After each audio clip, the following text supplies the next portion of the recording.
Shalom Uvracha, mes bien-aimés, ce Shabbat, Bezrat Hashem, on va lire la Sidra de la semaine, Parashat Vaïgash. Vaïgash, c'est la rencontre très émouvante entre les frères Joseph et ses frères.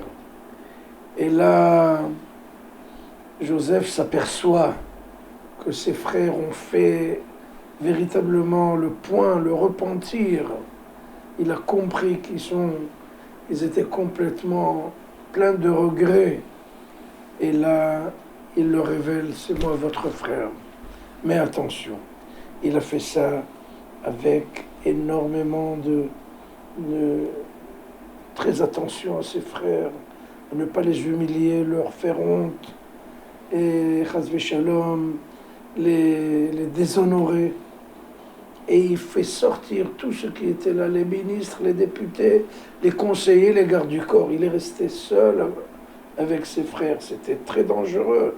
Le Midrash dit, il a risqué sa vie.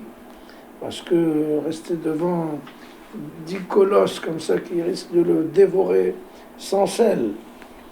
Et pourtant, Joseph s'est révélé tout en gardant l'honneur de ses frères.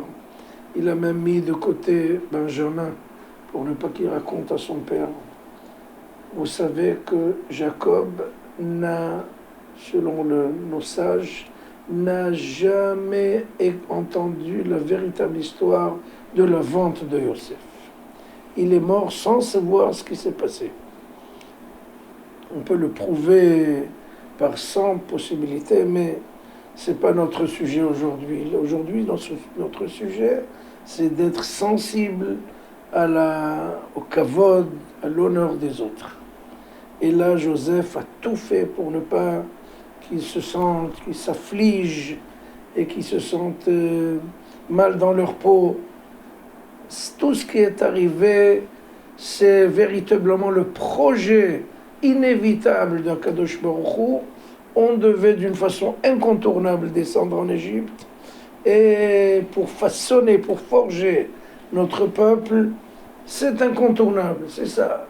Donc tout ce que vous avez pensé, nous ne sommes que des pions, nous ne sommes que des marionnettes entre les mains du maître du monde. Donc ne vous affligez pas, n'essayez pas de pleurer, ne vous attristez pas.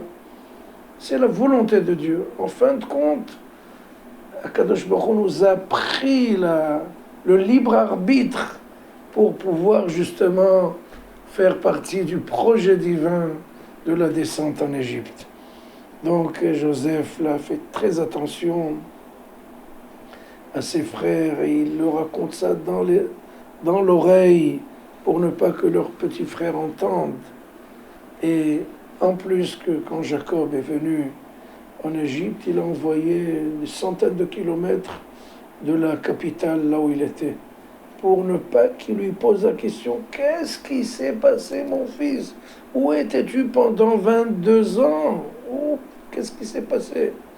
Joseph n'a jamais donné l'occasion à son papa de poser cette question. Dès qu'il a atterri en Égypte, il a envoyé dans une région qui s'appelle Eretz Goshen, qui était très loin de la capitale, justement pour ne pas que Yaakov pose cette question qui risque de détruire le Chas v'Shalom, l'unité et l'ensemble avec ses frères.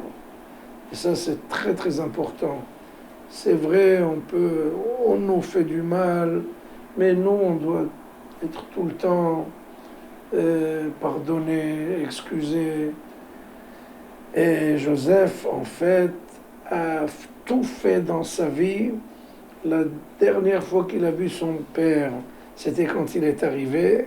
Et la dernière fois où il va le voir, c'était quand on lui a dit que Yaakov était malade. Donc, il n'a jamais laissé l'occasion à son papa de poser la question au prix où Yaakov Avinu est décédé sans savoir, sans jamais apprendre que Yosef a été vendu. Shabbat Shalom.